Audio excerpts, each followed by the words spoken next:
discussing two major issues making the headlines.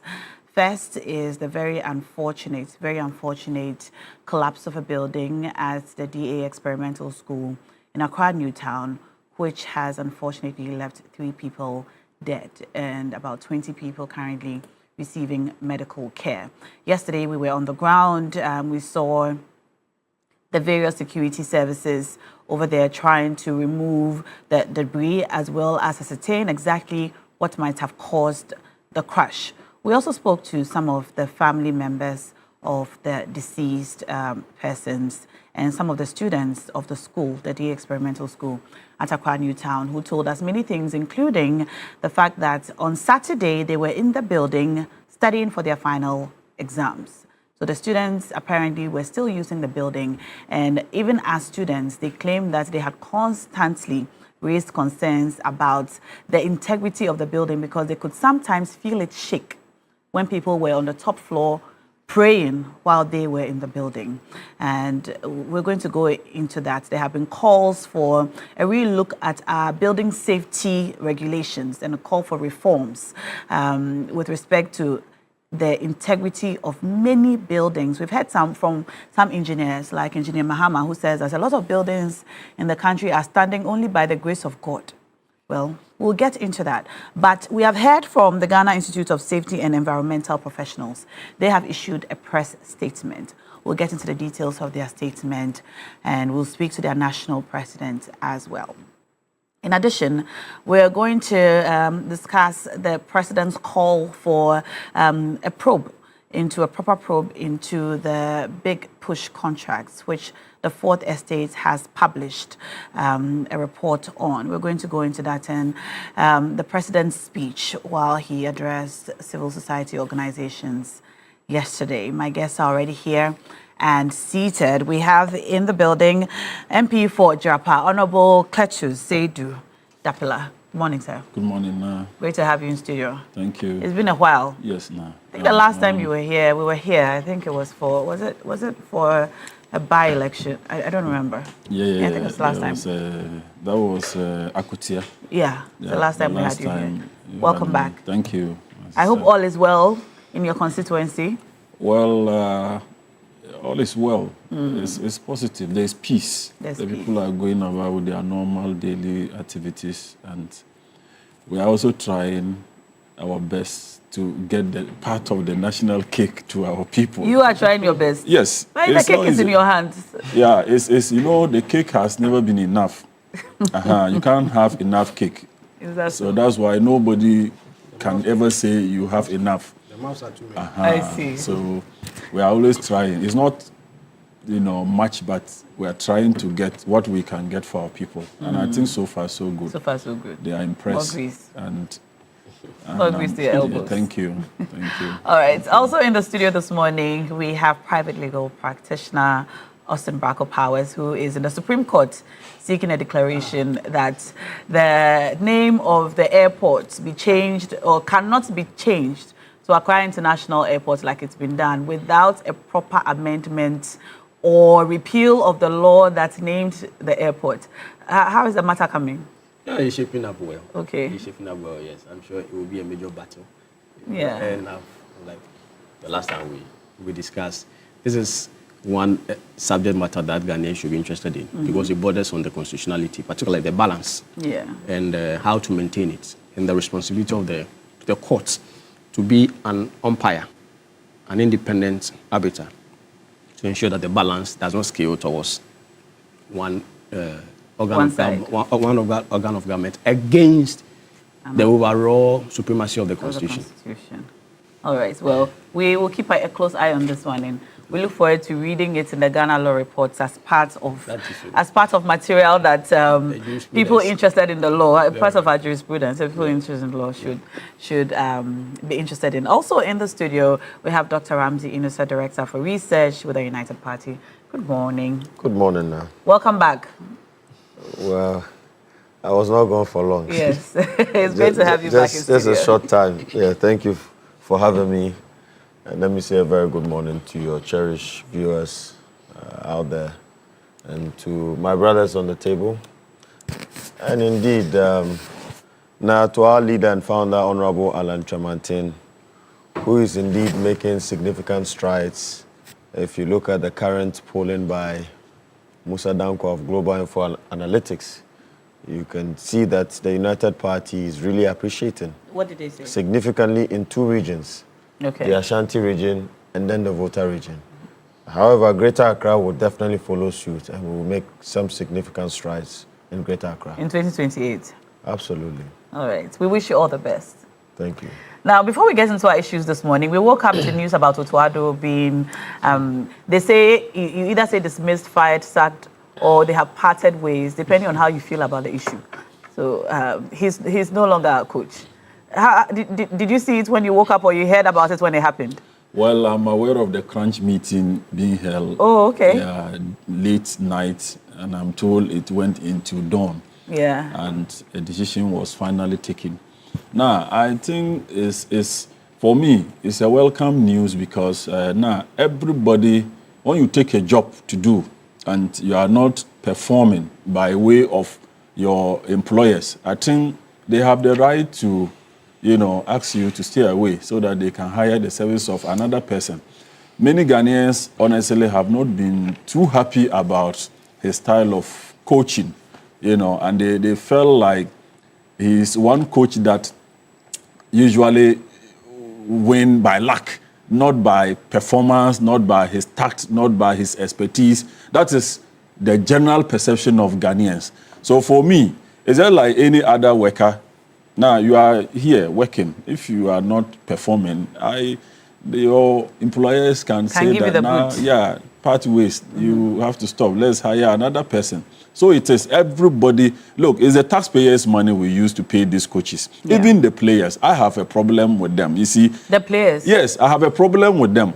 I have a problem. You see, the motivation that they get, the kind of money. You see, if you are a player and you play for Ghana Black Stars for a number of years, you are far better off than a PhD holder who has lectured, for all his life. Yeah. You understand? So once you are hired to play for the country, you should put in your best. It shouldn't be about it's local team, so I don't want to be hurt. But you are being paid by the taxpayers' money. So all I want to say is that once you take a job to do it very well. If you are not performing, if you are not doing it well according to your employers, they will take the job from you and give to somebody else. So Coach Addo, it's welcome news. Yeah, it's welcome news. I think it's long overdue, according to many Ghanaians. I'm not too much into football, but from my friends I have... From those who you have heard. Yeah, they are not too happy with his performance. And for me, but I just want to tell the players themselves that, look, Ghana is Ghana. Ghana is our mother country. They should make Ghana proud. It shouldn't be about... I don't want to, get injury where I can't, perform in my foreign club and all of that. If you perform locally, the foreign clubs will buy you. But they do well when they go international. They do well in their club. Yes, so it tells you that they don't put in their best when Maybe they come. It's from the technical bench. It cannot be. It cannot be from the technical bench now. It's their style. It's an attitude. But you go where the coach sends you. Is it? You go where the coach sends you.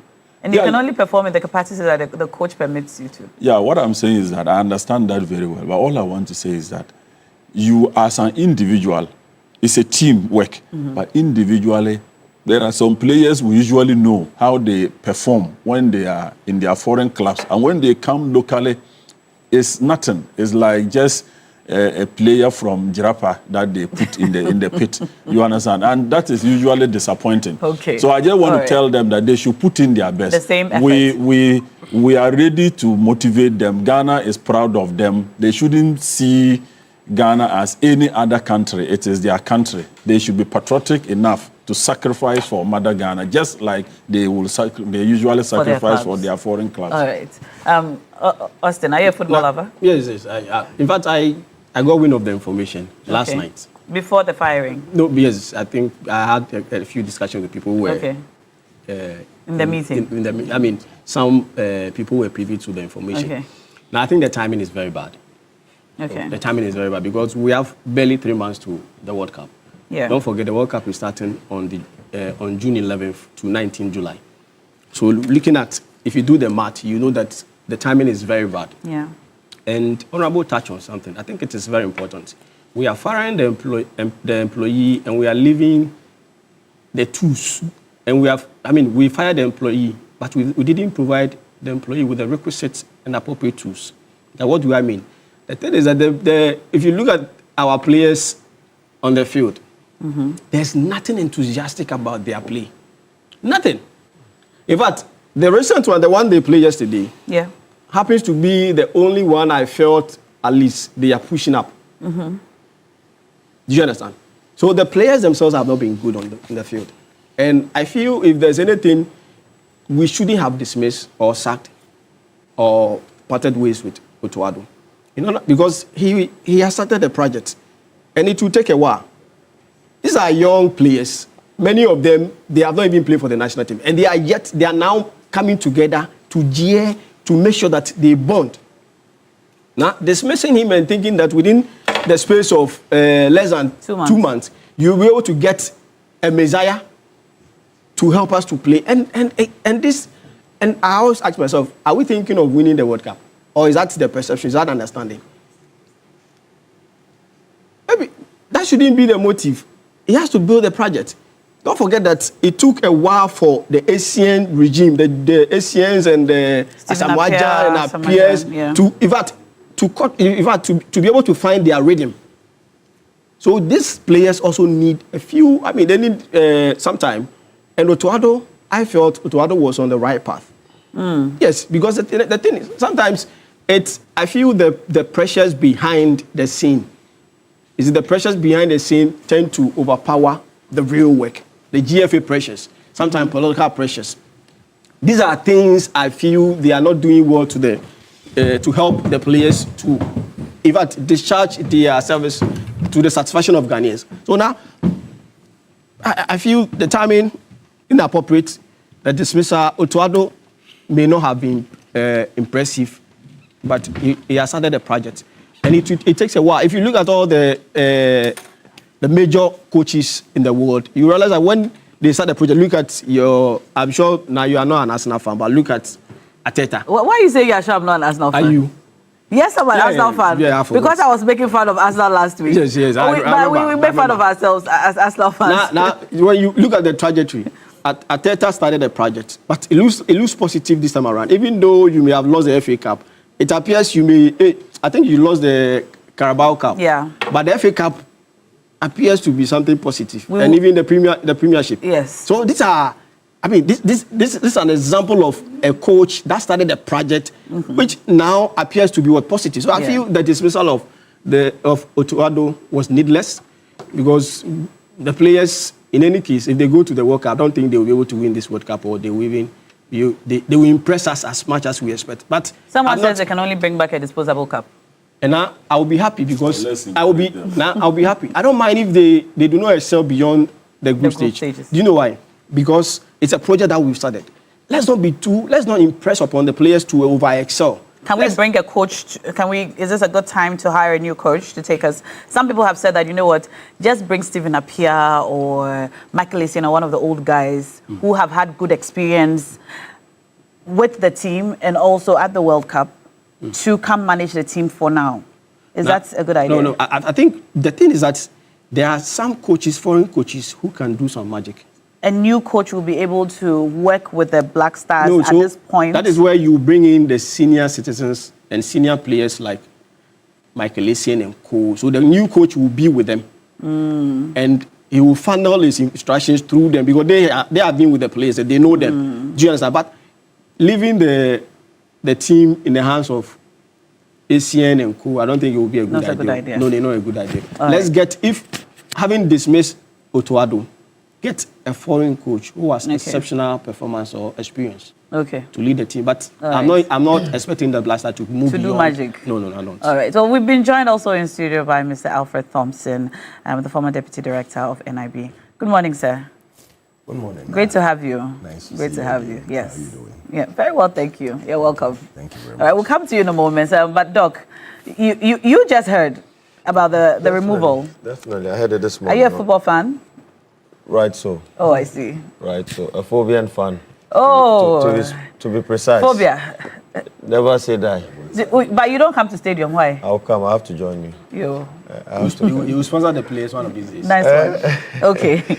How did the news come to you? Well, now, I think that if you look at the data in terms of performance, this coach has 8 wins out of 22 matches. We missed the AFCON. Yeah.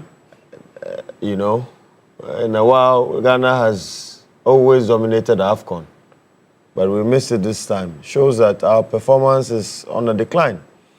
I do not blame the coach. I blame the FA, the GFA. Okay.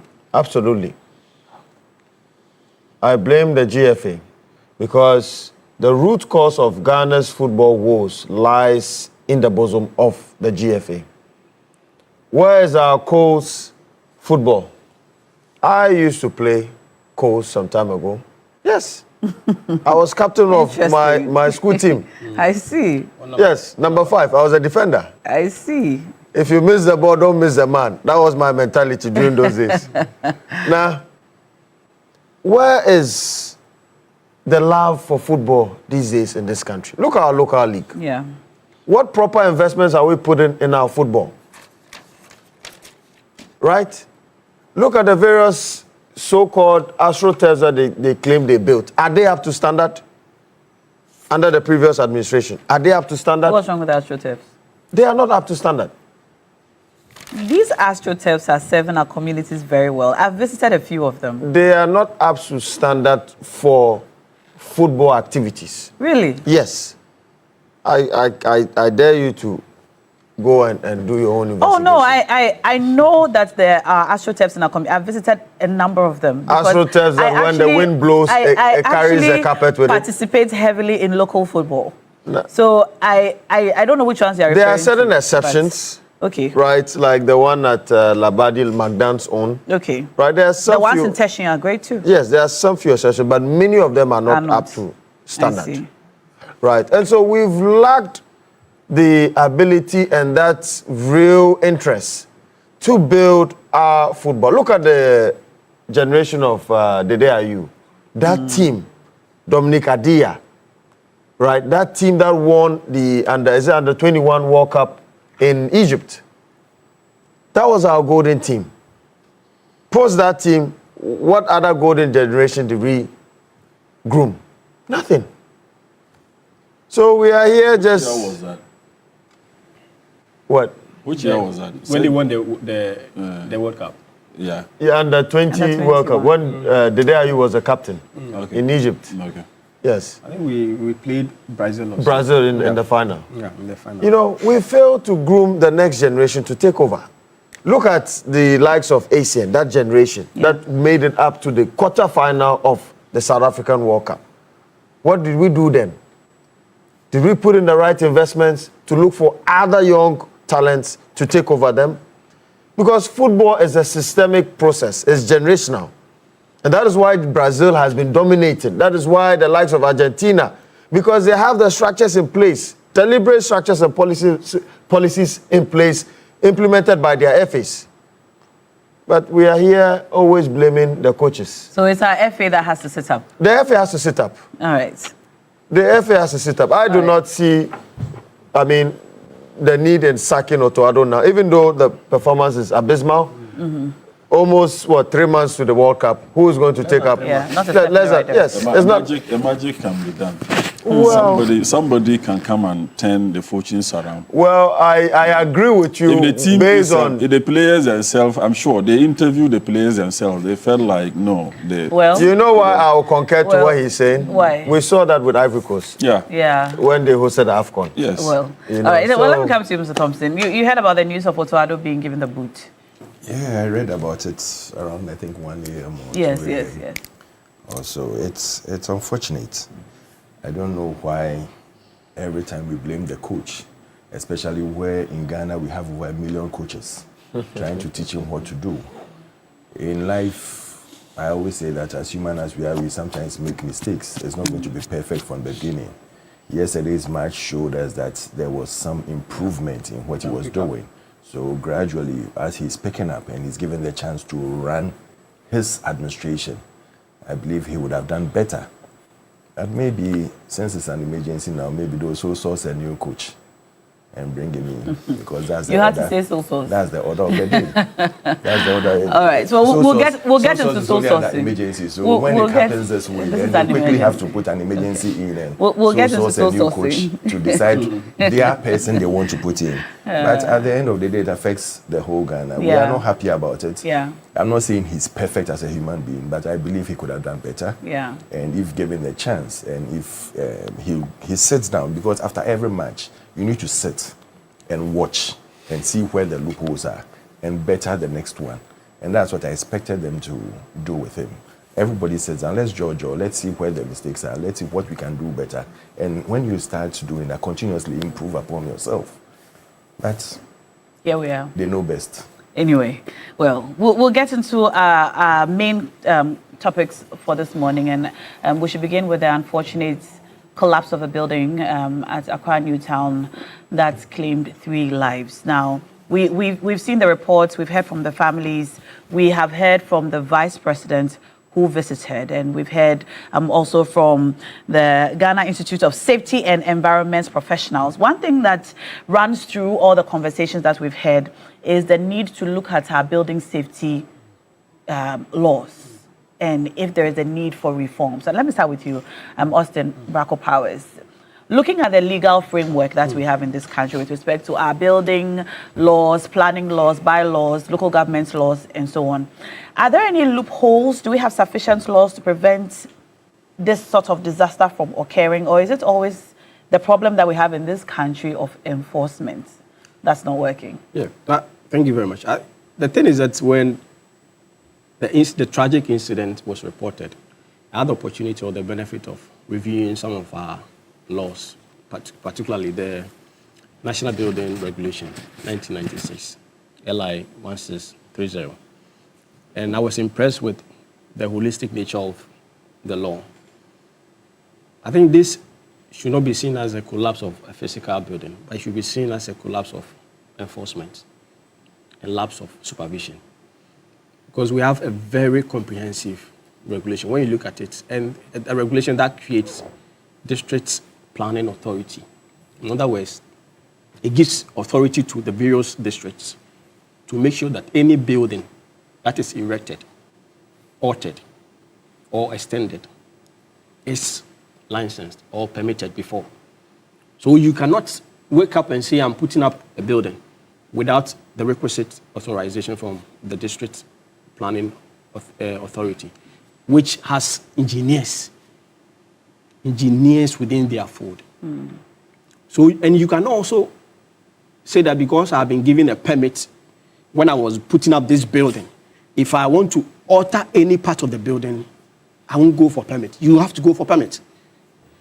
Then, if you want to extend it, perhaps maybe your family has enlarged, you have a very large family. So now you want to extend the building, you still have to go to the district assembly for permits. Now, it's surprising that even though we have this comprehensive law, the implementation has been very, very pathetic. Sometimes you ask yourself, sometimes you see buildings with red markings. Stop work, produce permits. And you ask yourself, were the writings put up by engineers or the requisite people with the right authority? Sometimes you see people who do not have basic understanding or even experience in that field because they are part of the task force of a district assembly. Then they move about writing those things. And the other angle is that did the engineers indeed help or sanction those structures? Because it is their work. Don't forget that putting up structures must align with certain codes, district codes. Yeah. Every district has specific codes, so it must align. And they also look at a lot of things. In fact, the building, whether or not the building can withstand imposed loads. So imposed loads, when they say imposed loads, it means that if you put up a building and we impose maybe human beings, tables, any other thing that was not part of the building is called imposed load. So can the building withstand the imposed load? Sometimes you see most of our buildings and you ask yourself, this building cannot withstand the imposed loads. And another bit has to do with the fact that it's becoming one too many that we see uncompleted structures. Mm-hmm. Yet you'll be surprised that some significant ceremonies will be taking place within those uncompleted structures. What's wrong with that? It's dangerous. Okay. Now, uncompleted structures. Because people live in uncompleted structures. It's not new in this country. We see that churches, school buildings, residential facilities, we see people live in uncompleted buildings. That is why I said... It's not safe. It's not safe. When you read a statement by the... Is it Giuseppe? The body, the professional group you refer to, the safety professional group. Now, you would be convinced that some of these structures that are being used, in fact, as makeshift structures for ceremonies, for churches and other things, are not safe for people. And he raises a broader conversation about the liability of either the developers and the occupiers. Also, what about the district assembly and the states? Because these individuals or these bodies have a responsibility or a role to play. So the occupier, with regard to the building that collapsed, maybe either the church, the pastor. Maybe the pastor may, I don't know whether, because I think it's a school facility. It's a church building on a school premises. The building is a church. The building was used as a church. So it's a school property. Yes. Being used as a church. So yes. the pastor may have rented the space. So it is a responsibility of the pastor to ensure that anybody who comes in is safe. That is his responsibility. And it is also the responsibility of the owner of the property to ensure that the property itself is in a better condition for anybody or for any activity. Because the moment you lease or you give out the property to somebody for a program, it means that you are convinced that the property is in a good shape and it is fit for purpose. So therefore, when there are consequential fatalities or damages, you must be held liable. Because your liability must not be extinguished because you have given the property to somebody. So both the pastor and the owner of the school. Then we brought him to the... I think the school is a government school. So if it's a so now if it's not a private school, so we look at the management. We brought him to the district assembly, those who are in charge of the permits. One of the comments that we've heard, yet to verify, is that the local authorities have said that the building was not in good shape. They questioned the structural integrity of the building. What we do not know is whether they had asked the school to stop using the building or whether they had cordoned off the building. But we know that the students, according to the students' account, they were continuing to use the building as of Saturday before the collapse happened on Sunday. I just received a message from Engineer Mahama. Okay. Good morning, Engineer Mahama. Always great to hear from you. He sent a regulation. He said, now this is the latest fantastic regulation. Building Regulations 2022. So this is LI 2465. I think the one you referred to was the National Building Regulations 1996. Yes. So he says it's the latest one. Land Use and Special Planning Act 2016 is another one. And so we have newer regulations now. And like you said, the problem is with enforcement. Let me come to you, Dr. Ramsey. When you heard this news, how did it strike you? Well, now let me use this opportunity to send my condolences to the families of the deceased, and may their soul rest in perfect peace. Indeed, we are all mortal beings. Death is inevitable. Everybody seated on this table will one day go. But the question is, how are we going to go? I'm not sure any rational human being would want to die in this manner. But again, the question is, could it have been prevented? Was this death preventable? The answer is yes.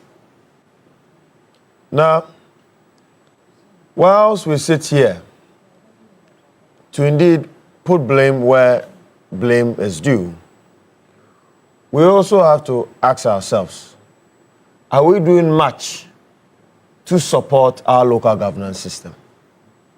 To whom much is given, much is expected. If you look at all the laws we're talking about, indeed, we have fantastic laws to deal with this menace, to deal with this issue. But let us look at the staffing of our various district assemblies. Out of the 261 district assemblies, only 10 of them have resident architects. Only 10. Only 10 of them have resident architects. Now look at the ratio, 10 out of 261. So how much more the other districts, assemblies that do not have these resident architects? Some of them do not even have engineers in their team. And so there is a there's a gap, staffing gap, that is affecting enforcement. And this issue lies on the doorstep of the Ministry of Local Governance, or local government, that they should have known this by now and acted on this issue of staffing. Because we're talking about what?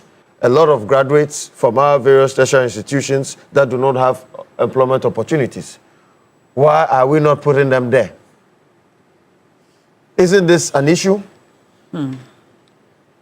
Some time ago, we brought about, the NDC brought about the Blue Water Guards. Yeah. To tackle the menace of Galamsey, which is an existential threat to our livelihoods, which is good in my own candid opinion. Why didn't the minister use the same rationality the Minister for Lands and Natural Resources used to also fill the gap in terms of staffing deficit of our various district assemblies? Now, the second issue now, getting a permit. How long does it take for an ordinary Ghanaian who has toiled and raised money to build a house or even buy a land? How long does it take for an ordinary citizen to attain a land certificate? How long does it take to get a permit? A land certificate? Well, under the new, I don't know, Austin, maybe you can speak to that. But under the new Lands Act, it is seemingly easier to get your land certificate, isn't it? Yes, it is. Yes, than before. I mean, Yes, things are better now than before. Yeah, it's been streamlined. Yeah. No. You don't have to go to all those many places. Now it's all under the Lands Commission. No, even I'm coming to that. But I'm saying that what you are saying in reality is not what is on the ground. No, it's better now. It's better now, but I don't know the last time you checked. But it's not like before. Well, I will not. It's better. You can say it's better now, but it is not what we expect. In today's modern digitalized world, with all the technological innovations that we have, it should not take you more than 2 weeks to get a land certificate or a land title. Also, look, as now pointed out, the law makes room for electronic filing. It's just actioning that portion is the challenge. Braco, go to Land Commission today. You go today, they will tell you the system is down. Network issue. You go tomorrow, network issue. You go the following week, the same thing. You understand what I'm saying? We cannot continue to, apply the same brick and mortar business model when it comes to today's contemporary Ghana. Issues of building permit. How long would you even take? And of course, the bottlenecks associated with it. And that is why I am calling for absolute reforms in our local governance system, so that every district assembly should have a department from the Lands Commission, so that you don't have to go to the regional office to apply for a land certificate. You do that in your district. You do that, you get it together with your at the local level, together with your building permit, so that indeed it would have a nexus between their operations in terms of supervision. But in this particular situation, for the building to have gone to that level, they must have had a permit. They must have had all the documents required to erect it to that level. I would not want to spill some conjectures this morning.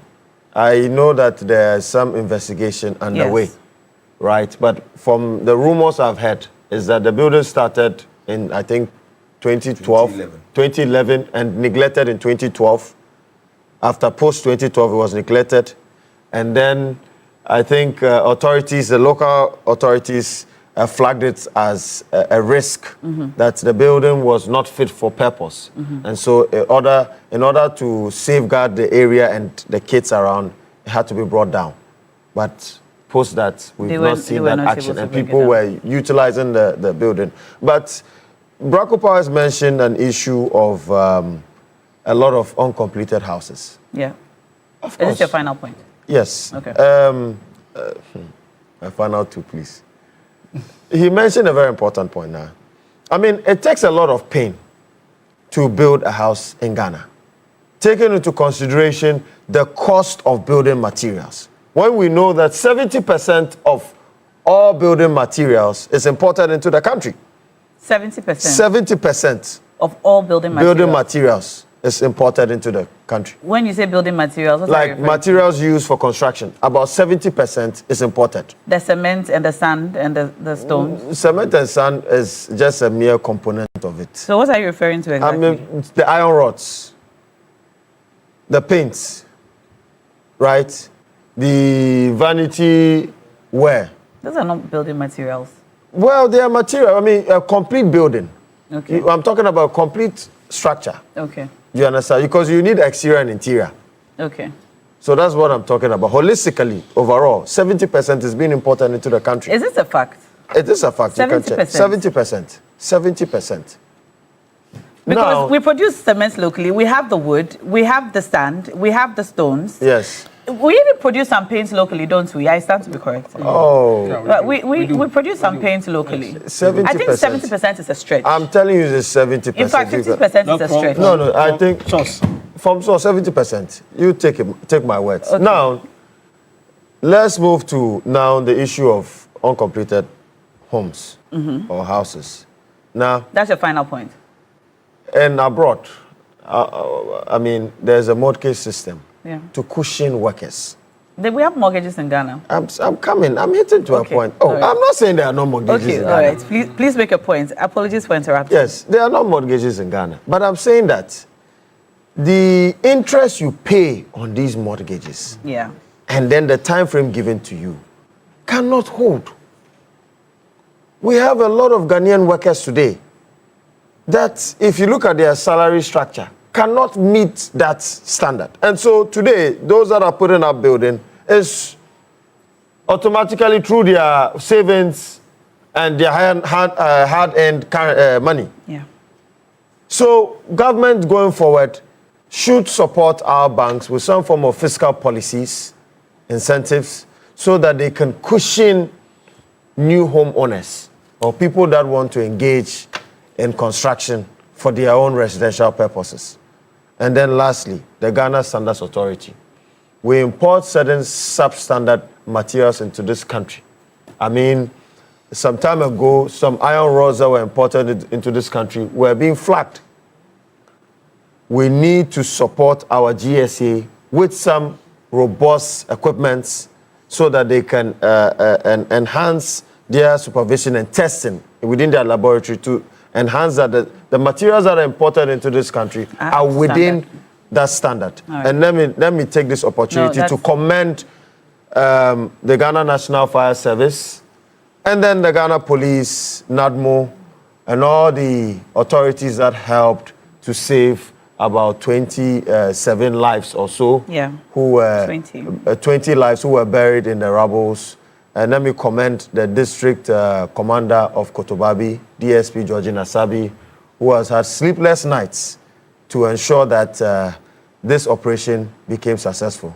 All right. And not to forget the regional commander as well. Thank you. Thank you.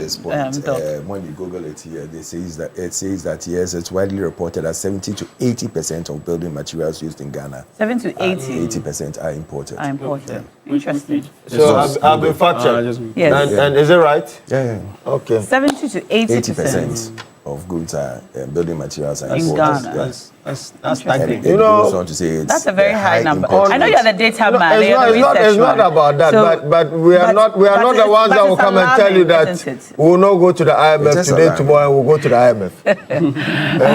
Honorable, let me come to you. Well, now let me add my voice to my colleague panelists who have earlier spoken to express my condolences to the bereaved families and to say that death is a must. It must come when it will come when it will come. We all cannot, nobody will escape it, but this is not the manner in which anybody will want even your bitterest enemy to die. I have said that. Now the problem of the reason we experience some of these things, honestly, we talked of enforcement around this platform. But all of these things boils down to interference. Now we have all the laws, the regulations carved perfectly. But how to implement these rules and regulations is always a problem. You see, this is a project. Apparently, it's a school project, get fund project. Yeah. Of course. That means that there is a consultant on the project. Sure. There's a consultant on the project. You don't even have to go to the district assembly's engineer. That is not even their work. But the consultant who should ensure that a good contractor is selected and monitor the work of the contractor stage by stage till the building is completed. I think they have answers. The consultants have answers or questions to answer with regards to this collapsed building. Secondly, now, there's so much interference in our laws. The assembly structures that you just talked about. My brother, Lawyer Pius, equally mentioned them. Look, the assembly engineers and planners, they are not able to work independently due to political interference. The engineers? The engineers. Now, they don't have the free hand to work. I am telling you, that is the bane of the problem when it comes to these issues. We interfere too much now. And interference as to the quality of work that they produce. Let me tell you, one, even siting of a building, okay, siting of a building. When they identify a building being sited at a wrong place that can collapse, you understand? The next day, a politician will call, or a big chief somewhere will call, please, this project is my project. You don't know I'm the one behind it. Am I not a party person? You don't know this, I'm a paramount chief or this kind of person in this community. How can an assembly go to stop my project? But they are advising you professionally that if you put in this structure here, it might collapse. But nobody will listen to them until we only come with, remember the laws, we come to talk about them when a disaster like this occurs. Then after that, we dump it and then it continues. Now, there are many buildings in Accra here that were constructed on places that should not have been, that they shouldn't have been constructed. The roads. That is why even flood occurs in this Accra. People have cited, you see a valley where water should pass. A big man, because you have money, you go and pay your way, go and fill it. You fill it with sand and put a building. Where will the water pass? Water is natural. When it falls, it must have a way to pass. So the water would naturally enter our homes by causing flood. Then we come to talk about it, and that ends it. enforcement is a big problem in this country.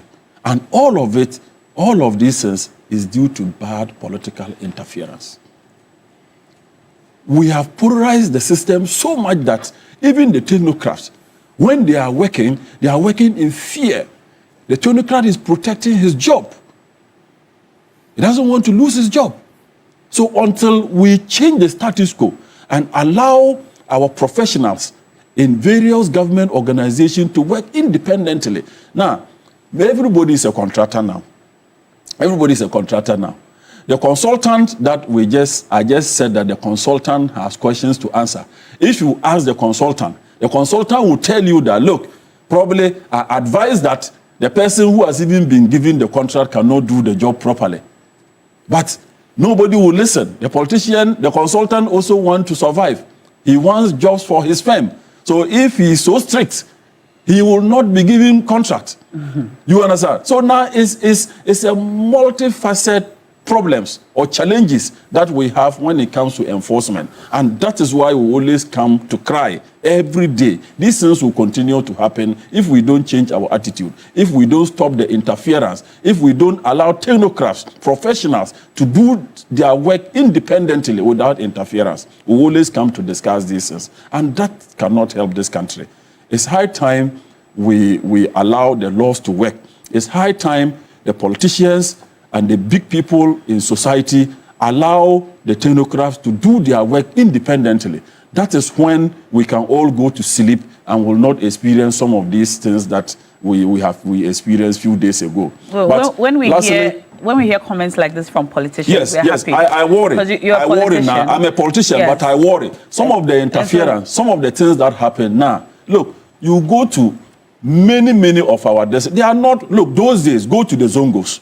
The Zongos were in the olden days where they didn't even have architects. Yet go and see the way the Zongos were planned. You could drive through. Fire tenders could pass through. Any disaster that occurs, they spaced the building such that there were paths that you could walk freely, you could drive freely. You understand? Today, we said we are, modernized. We are advanced. Yet look at how we built. We don't create these spaces. If fire occurs today at any of the structures we yes, we I mean, this is today. something we hear the National Fire Service talk about. You understand? So I'm telling you that we claim we are advanced, but I tell you that our forefathers they could plan better than we claim we are advanced today. You understand? And the problem is politicians. I will put the blame on the politician. You see, the political space is polarized so much that everybody is protecting his job. Mm. The planner is very careful about the politician. The engineer is very careful. You understand? The budget officer is very careful. The consultant, he wants job. He wants to win jobs. You understand? If he's so strict, then they are like, oh, this consultant is so difficult. When we give him contract, he's so strict on the contractors. You understand? So we will, record shoddy works. People who do shoddy works. Oh, I'm the party chairman. You don't know how I struggle for the party to come to power. Who dare you say that I shouldn't? Look, you are supposed to probably use one bag to mold, say, maybe 20 blocks. The ratio. The ratio. The contractor is using one bag to do 40 blocks. The consultant says, no, I won't allow you to use these blocks for this building. Then a call comes from the above. Please, that is our person. Very unfortunate. Very unfortunate.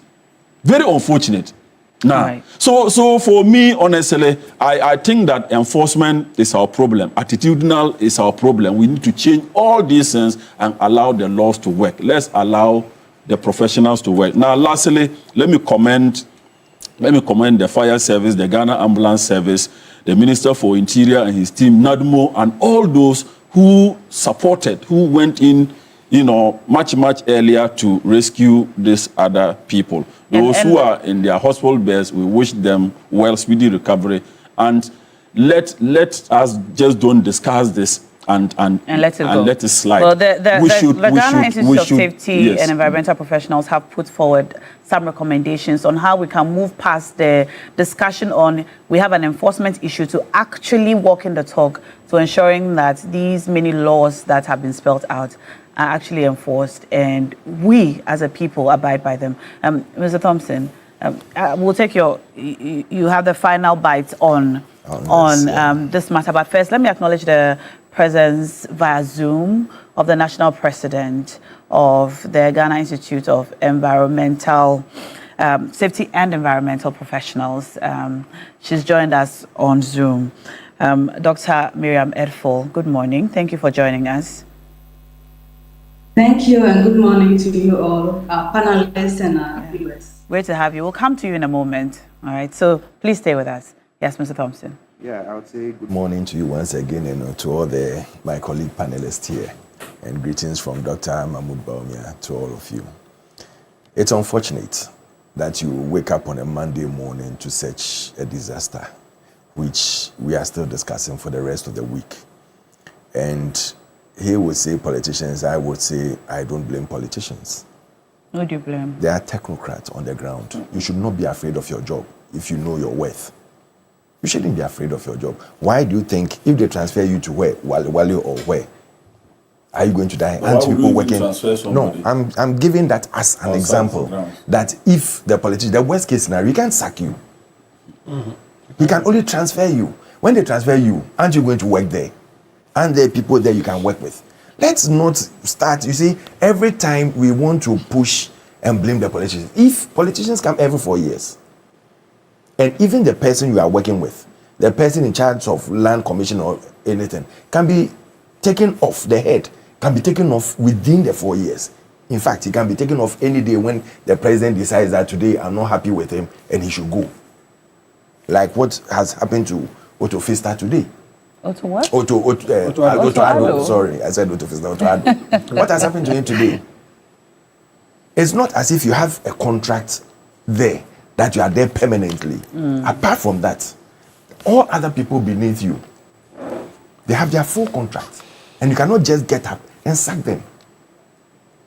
So if we sit down and we'll blame the politicians and the technocrats who should know better and do better are misbehaving. But we acknowledge that politicians have a role to play in this. They have a role. If you call me and I tell you that, say, with all honesty and respect, the work I'm doing is for the safety of people. I've spoken to people like that before. And I've heard engineers say that they advise politicians and say, for example, from a professional point of view, this cannot be cited here, that cannot be cited there. The politician, because of a political promise he has made to the people, insists that the work must go on. If you don't do it, somebody else will do it. Do you know what I always tell people who I've worked with? If I am insisting that do something for me, just go back to your desk, do a nice memo for my approval. If I don't approve it for you, don't do it. If I go ahead and approve it, then the onus lies with me to take any blame any day. But if someone, and I'll give you an example, the NADMO coordinator who was there said the DC or MC went there and said that no one should use that building because it's not safe when they were going on a tour. And that was it. There was no letter to the school, no letter to the effect that that building should not, no one should go anywhere near it. Because when you look underneath the building, you can see some cupboards and things over there, which means that even the desk, but the according floor, to the students, they actually now have no desks to use because their desks are in the building because that's what they use. You can see that. And by the way, a new building that has been constructed for the students to use is not in use because it either hasn't been commissioned or hasn't been opened. But basically, the students cannot use it. Can you imagine? Yeah. This building was started in 2011. 4 years on, nobody did anything about it. There was a GET fund director. 8 years on, and a new government, nobody did anything about it. But they were building new projects. There were people working there. The GET fund director comes and goes. The 4 years, maybe they changed the director. There are people still working there. They can tell you that, oh, these are projects we need to quickly complete. Then you move to another new, under 8 years of MPP, a new GET fund director comes. The people were still working there. Today, as we speak, they are still working there. All the engineers, if they even take consultants, as he said, from outside to look at some of these things. My brother was talking about land commission and everything. Sometimes the challenges you face just because, and people now, they decide that they go and write on their buildings that stop work with red. They themselves write it before you, the what do you call it? Assembly gets there. Because they realize that all they need is money. So whether they build in waterway or not, they know that when they send some money, these things will be done. We have all of us, we have ourselves to blame.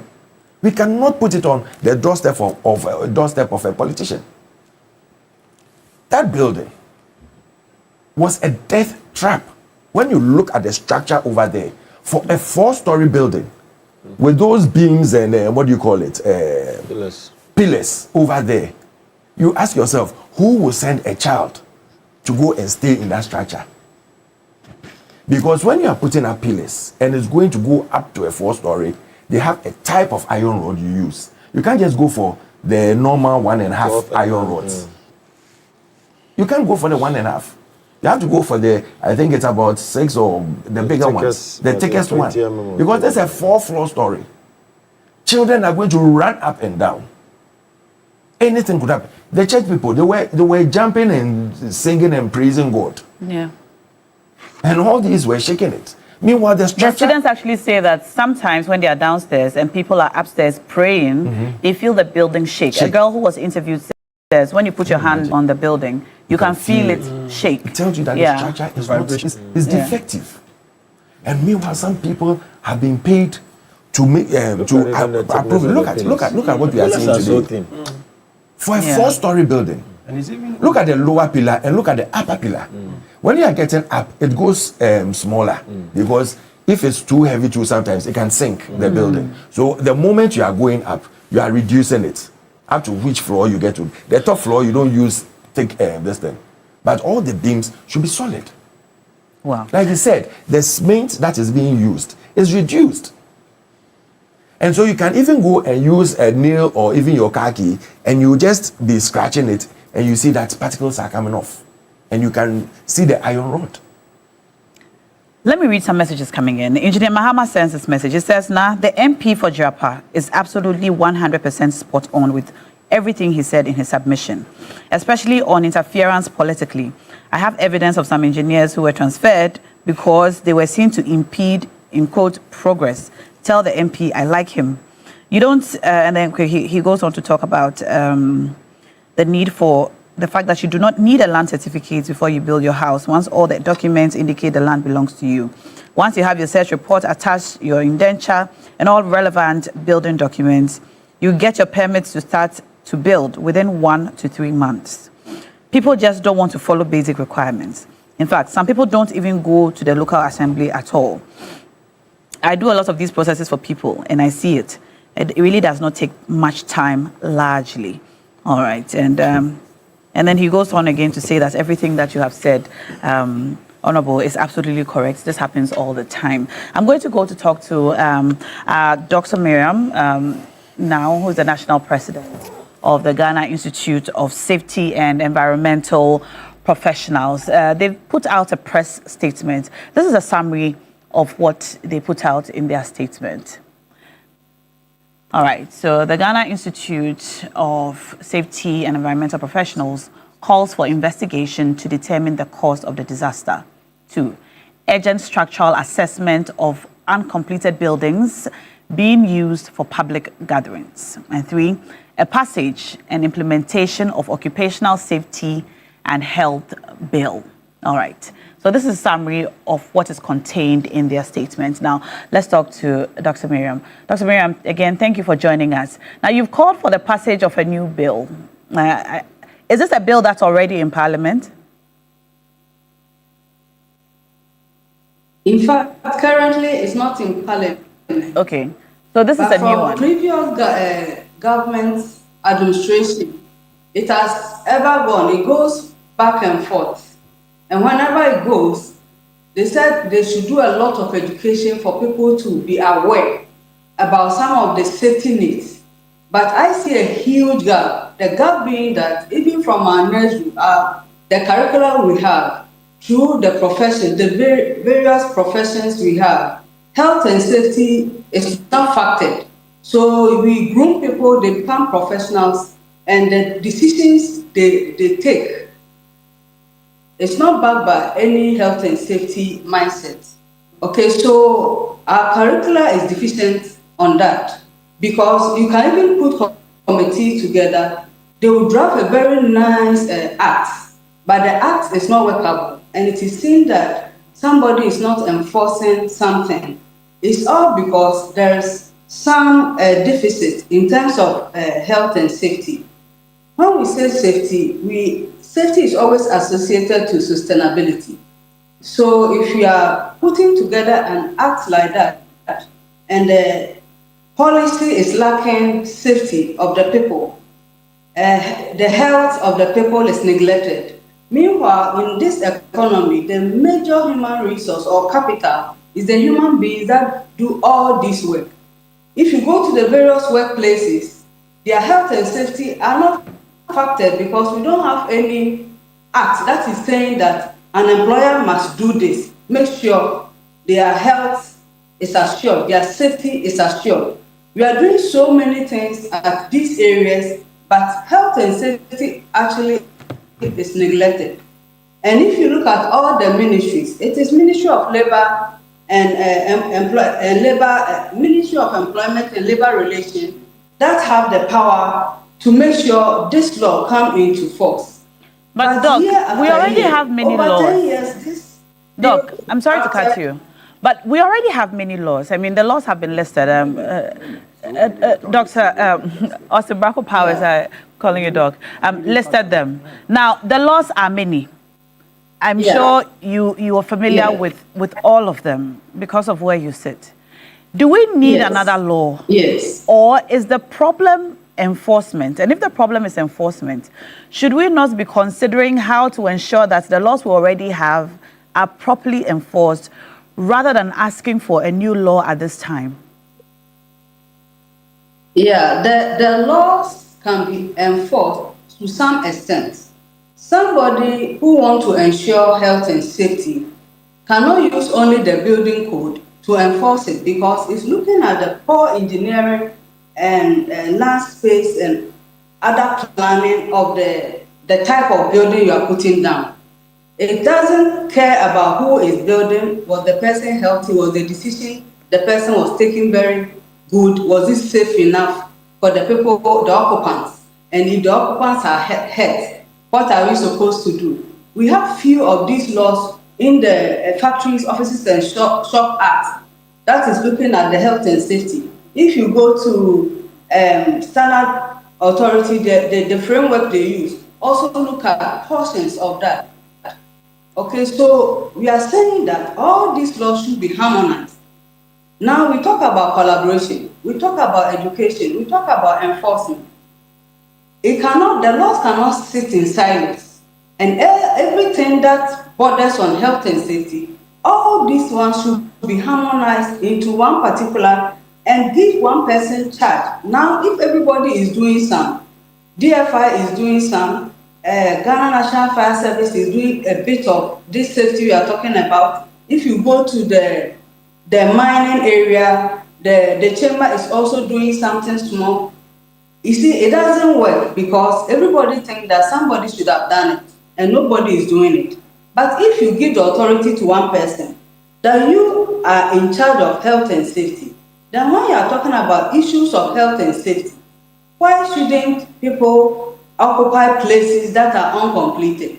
Then there is a particular ministry you are going to task, or you are going to say that, why didn't you ensure that? Even though the district assemblies have been given the power to do all this, but at certain points, you see, the district assembly leaders, they don't go to parliament to take decisions. But if you talk about ministries at the ministry, and when they go there, the minister is there.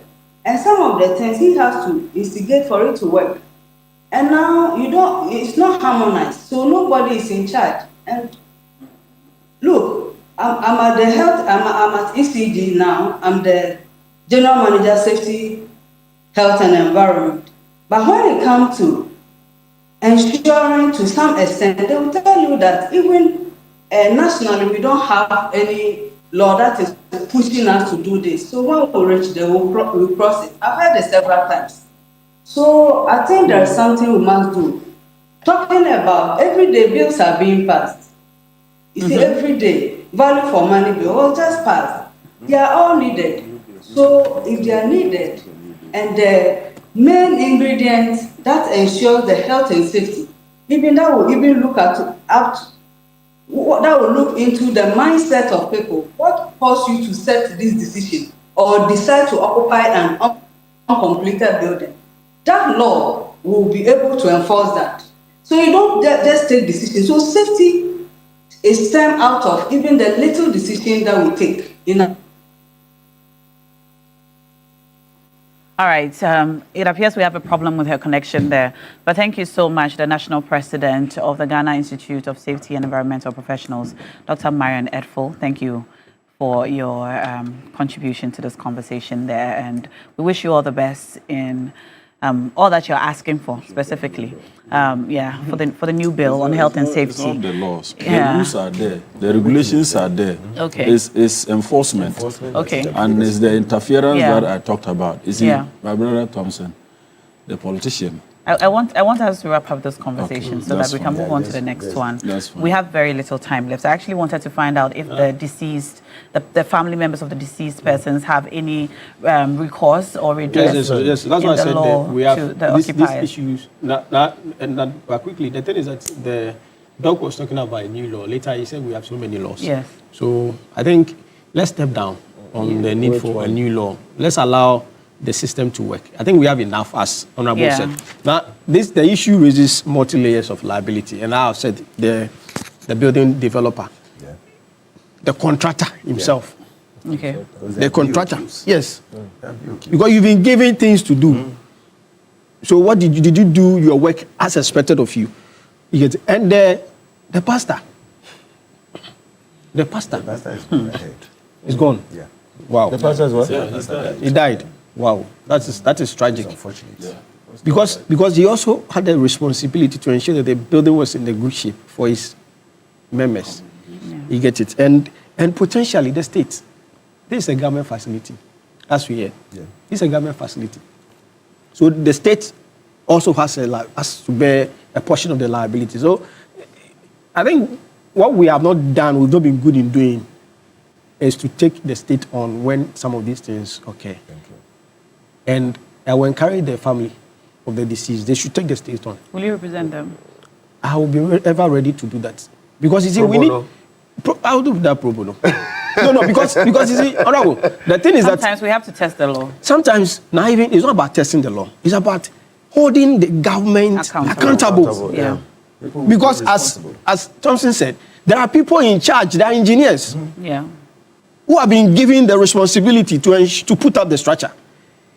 They've gone to sleep.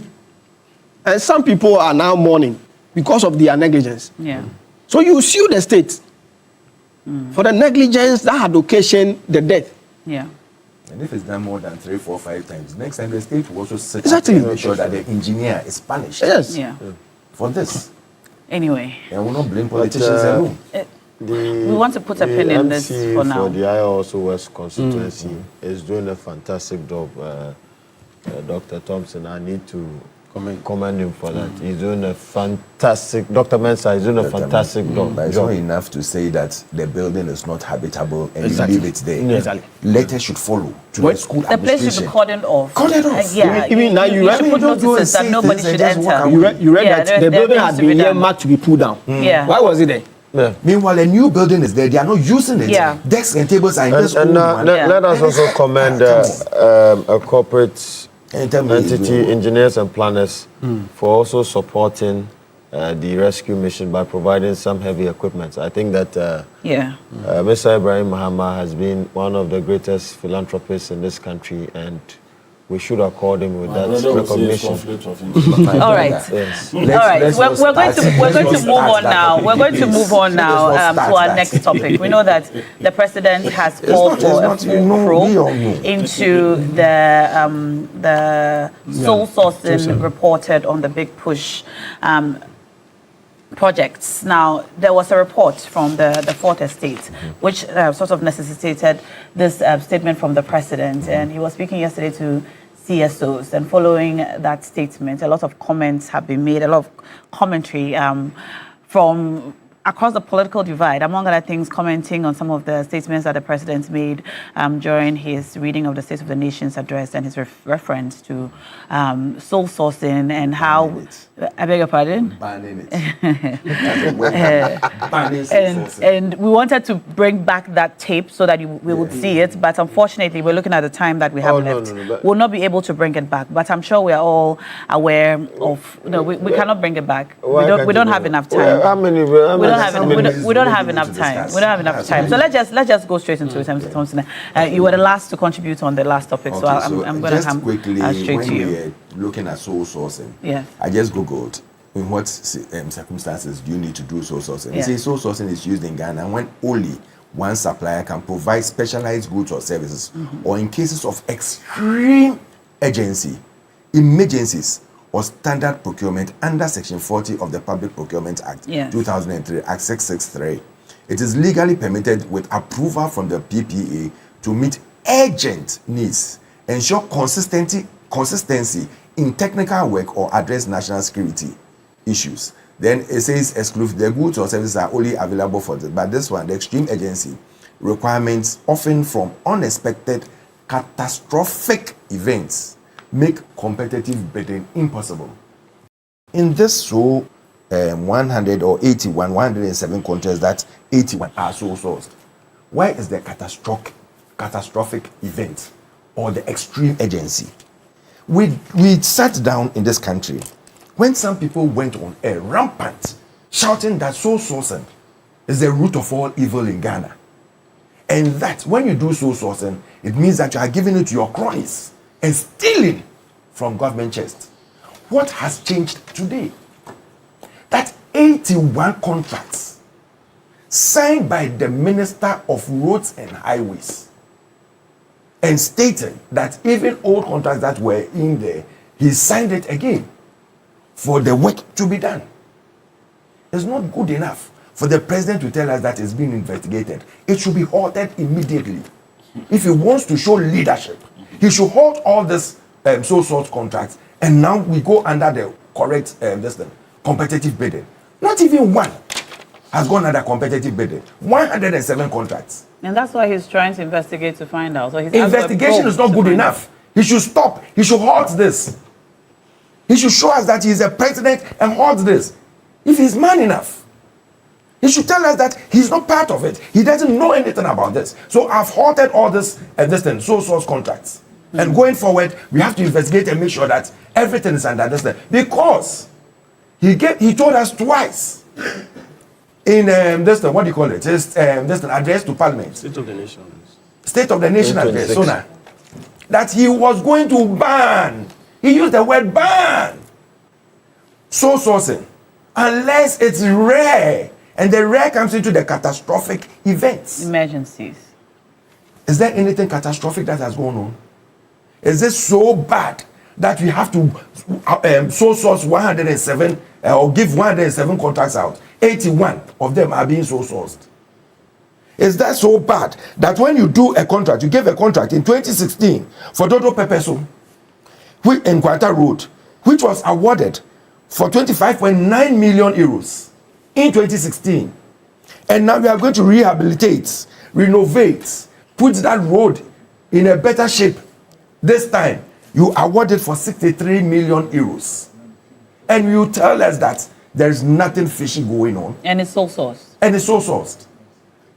Dodo Peso, it's sole sourced. Renovation of the road.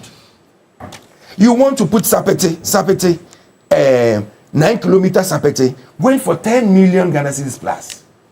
For just a kilometer. Sapete is not putting asphalt, just making sure that the road is motorable. And you tell me that there's nothing fishy. Then the minister comes that he wants to explain, and his figures are not adding up.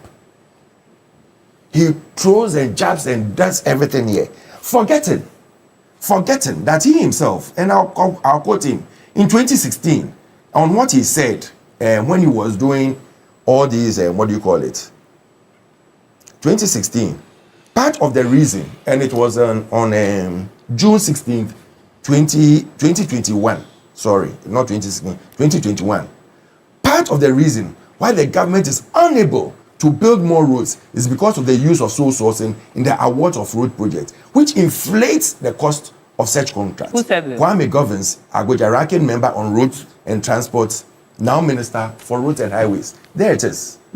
He said it himself in 2021. Today, if he is doing the same thing that he's saying, that part of the reason is because people want to inflate prices and make monetary capital out of it, then it's what he's doing.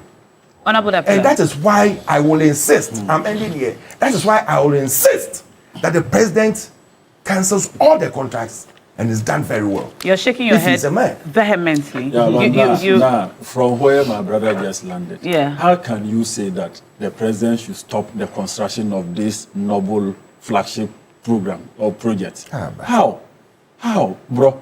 The what Ghanaian want is to stealing. Not stealing.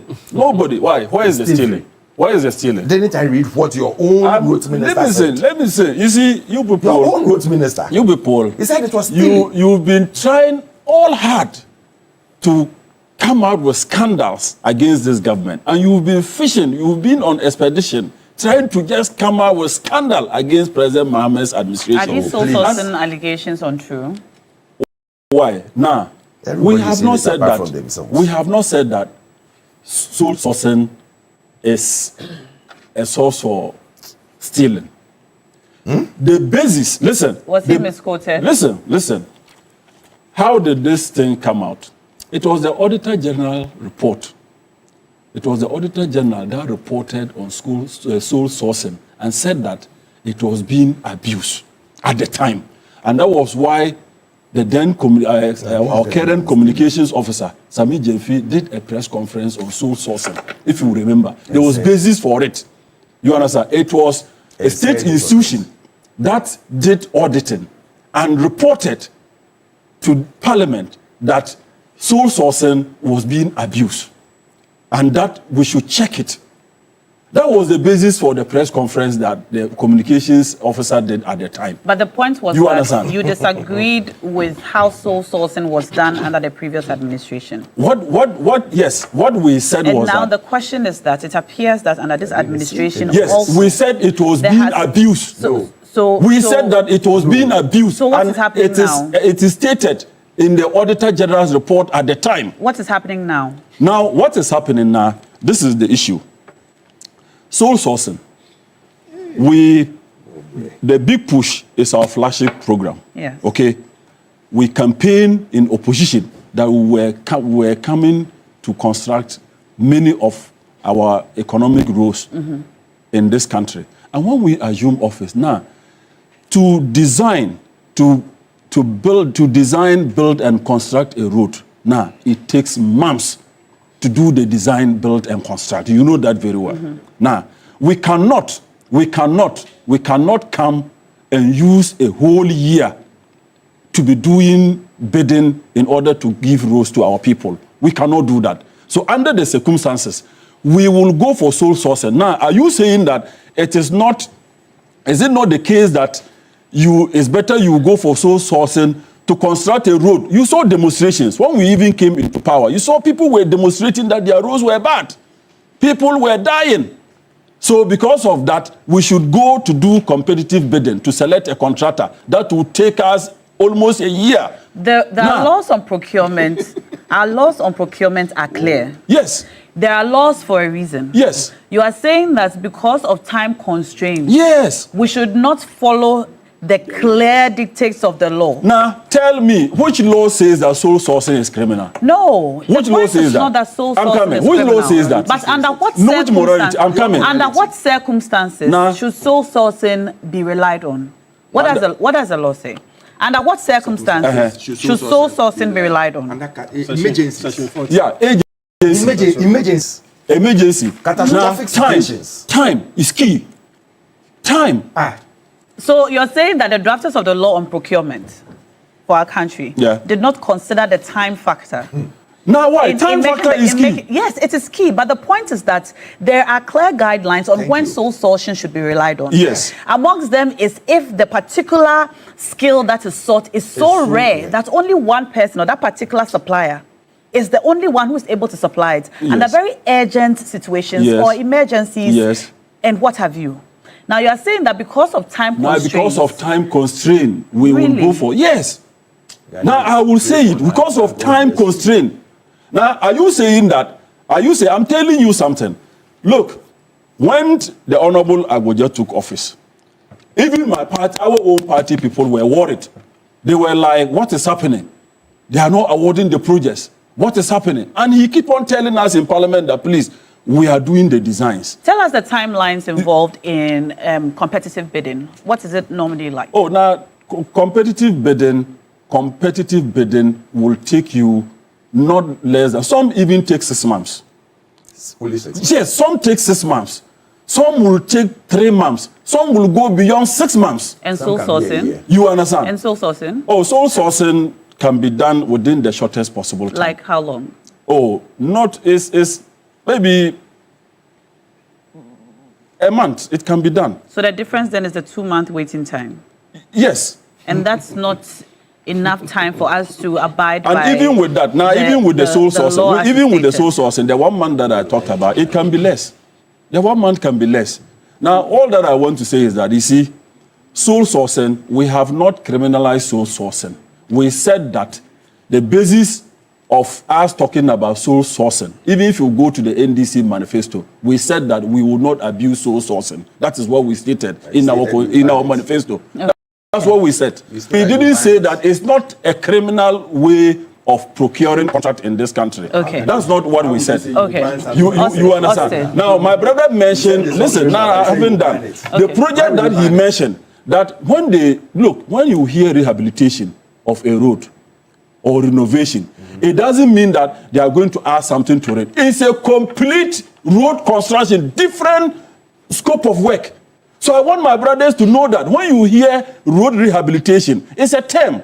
It's a term that the engineers use. You understand? So if a road, for instance, if a road was 1 lane, okay, and they are going to now dualize it, it's a complete road, different road construction. That's that's rehabilitation. That is not. So when they use the terms and you come to sit here and run your mouth that they are doing renovation, all these things. They are doing renovation. Some of their contracts. They have road expansion and everything in it. Now listen. So don't come and sit here and think that let me finish. Don't be emotional. Please listen. Don't be emotional. I want to tell you that. All I want to tell you that you mentioned a road was constructed at 29 million euro and is now being rehabilitated at 63 million. That is where I want to tell. It's not renovated. It's now renovation, rehabilitation. These are the terms the engineers use. It's a complete new road that they are putting on the same road. When they are doing expansion, they write expansion on the road. Now listen. You listen, Thompson. I'm saying that if a road was one way or one I need way, you to learn so that you understand. Yeah. And now you are dualizing it with interchanges, roundabouts, what drains and all of that. You think the cost will still be the same? The cost will never be the same. You understand? The cost will never be the same. Why? The Adenta Dodowa. You are awarded Adenta Dodowa. Listen, you are awarded Adenta Dodowa at 60.35 million Ghana cedis per kilometer. 60.35 million Ghana cedis per kilometer. Is it corruption? Is it corruption? I'm asking you. You go to another area. You go to another area. A kilometer of road will be like 10-point-something million Ghana cedis. So it depends. On the nature, the scope of the work. You understand? Yes, so when you see a road, listen, when you see a road, listen. I'm going to have to move on from listen, now. No, I'm coming. Now, let me land. All I want my brothers to know is that, look,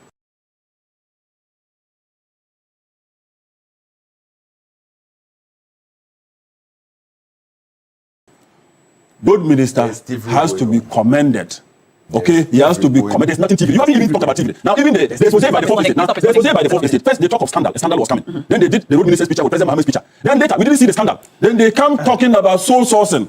You understand? Now, after sole sourcing, when people started asking them whether it was a criminal way of procurement, then they started talking about value for money. And they are doing comparison of road rehabilitations, a single road and a dual road. Definitely the cost cannot be the same. And the cost of road depends on the area. It depends on the area. If you are constructing a road along rocky, mountainous area, it cannot be the same as a road being constructed in an area like the Upper West region. You understand, where you have smooth land.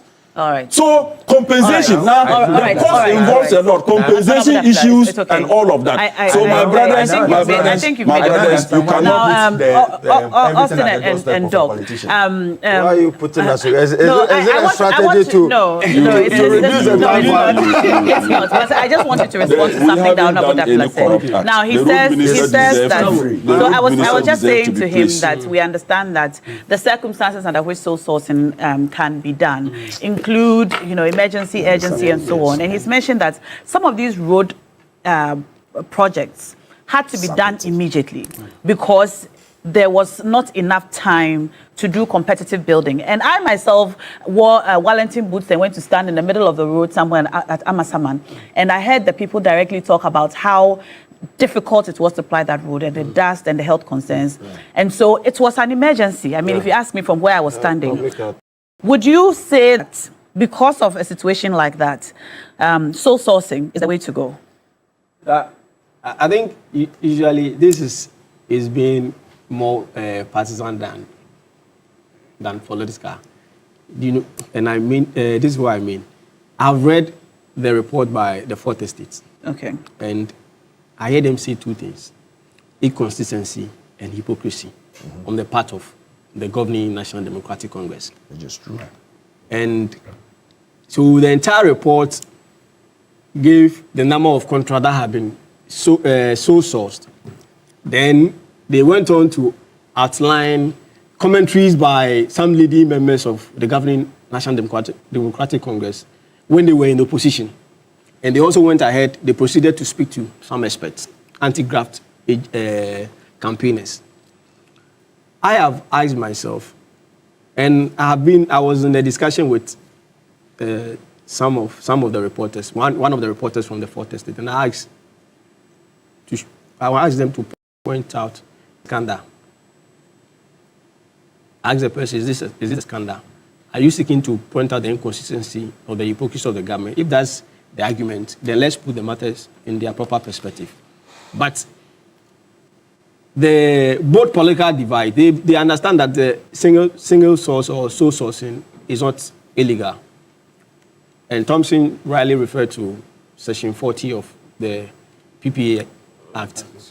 It makes it clear that you can sole source when it is urgent and when the supplier is the only person that can provide that service or goods, and also where it is impracticable, really impracticable to undertake or go through the competitive tendering. Now, I appreciate the concerns of the president and his decision to institute investigation into the process. Personally, from where I sit, I don't think it's illegal to use single source or sole sourcing, provided it is justified. What I'm now looking out for is a report from the Fourth Estate that says that in awarding this contract, the state was shortchanged by this means. So I asked them, put the matters in put the documents on the table and show me, because you must tell me that, or you must show to me that there's a benchmark for charging the construction of 1 kilometer road, which benchmark has been standardized.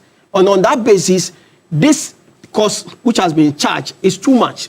When you're able to show me that extent, or that, in fact, convincingly, if you're able to show me that convincingly, then I will know that clearly Ghanaians were shortchanged in awarding sole sourcing.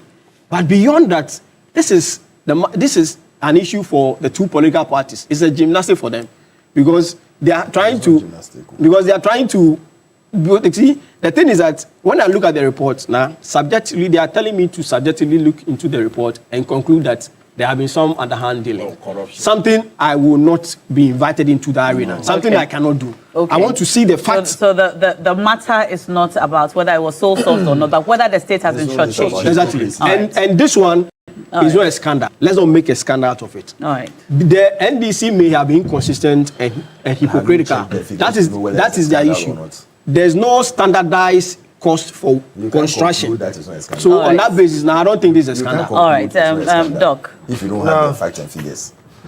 Those beating the drums of an alleged scandal, I mean, we should look at the hands in which they beat those drums with. Okay. And we should look at the people who are making noise across the various media platforms in Ghana today.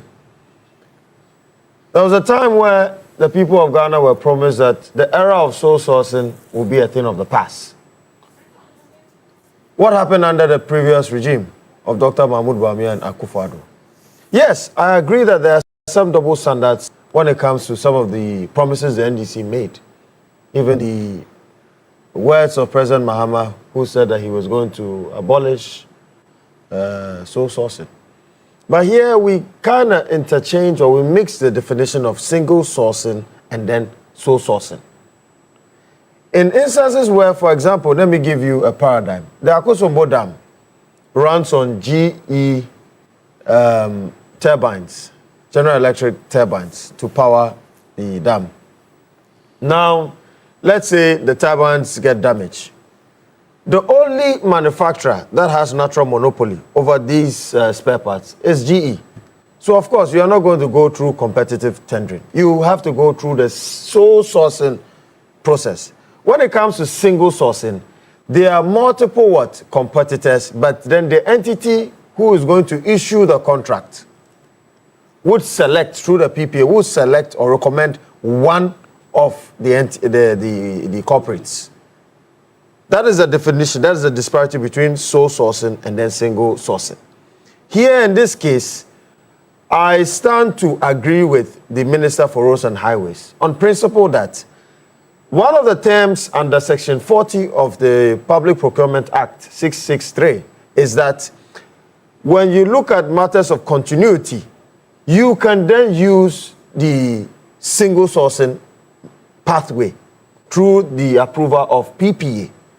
Now, has there been any breach of the Public Procurement Act? I say no. I've seen a report by the 4th Estate in regard to one company called Build Managers Limited, that they allege that they have only one employee. Of course, road construction is not a continuum sometimes. You can have one person, and they subcontract the various activities of the construction to different companies. So you can have one person manage a company that can use different subcontractors to fulfill a certain project. So I do not see anything wrong in this regard, and I don't see any scandal in this. Okay. And now let's look at the people who are talking today. The MPP. Under the regime, all African Games, $5 million for what? Accreditation, just paper and what? Rubber, and then material. $15 million for feeding for 15 days, chop. I don't know if these athletes ate caviar or what. $60 million for renovation. Were they so sourced? For renovation. Go and check. These ones were so sourced. The feeding was so sourced. It was so sourced. It was so sourced. It was only. Is the question whether it was so sourced or not, or whether the state? It was so sourced. The state was unfairly billed. Okay, I'm coming. So assuming you are not able to even now assuming it was not so sourced, and it went through competitive bidding. It shows your incompetence. Under your regime, the Public Procurement Authority CEO was caught up in his own procurement shenanigans. What have you done to him? It has never happened under the edges of this fourth republic. It shows your incompetence. All right. The old PPA boss was caught up in his own procurement shenanigans. And you are here talking about somebody to take him on. You are here talking about sources. Now, when I talk of time, you see the hypocrisy from the time MPP. is emergency.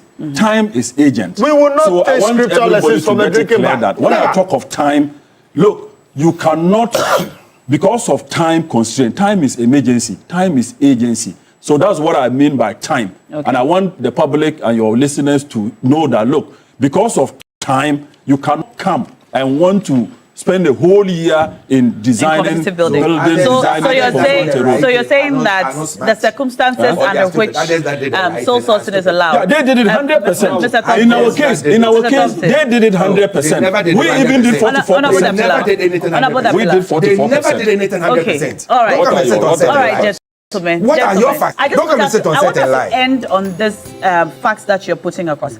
That the circumstances under which sole sourcing is required or are permitted includes emergency. Yes. And you are saying that because of the state of the roads and the need for the roads to be fixed. Yes. It falls under emergency requirement. Yes, it never falls under that. All right. People will also that ends the conversation. That ends the conversation. That ends the conversation. Thank you, gentlemen. Thank you. Continuation is part of the consideration. That ends the conversation. That's our time. That's our time. Do I have time to read a couple of messages, please? May I? I can't read. All right. I'm sorry. I can't read your messages yet. But Big Issues is proudly brought to you by the University of Gold Coast. Whether you are aiming for specialist MBA or marketing, communications, operations, supply chain, human resource management, finance, entrepreneurship, innovation, or business intelligence analytics, or you want to advance to dual MBA or chartered manager MBA, the University of Gold Coast gives you the options that match your vision. And so if your next step in life, you want to do an MSc in international relations, communications, international marketing, or whatever it is you want to do, be it international law, security, diplomacy, accounting, finance, or human resource management, or an LLM in international law, security, diplomacy, or MBA, or an MA in biblical studies, practical theology, the pathway is open. April admissions are now open. Apply today, because at the University of Gold Coast, we make it practical, flexible, flexible entry, flexible payment, study around your work and life, and choose a route that best fits your background, and pay in convenient installments.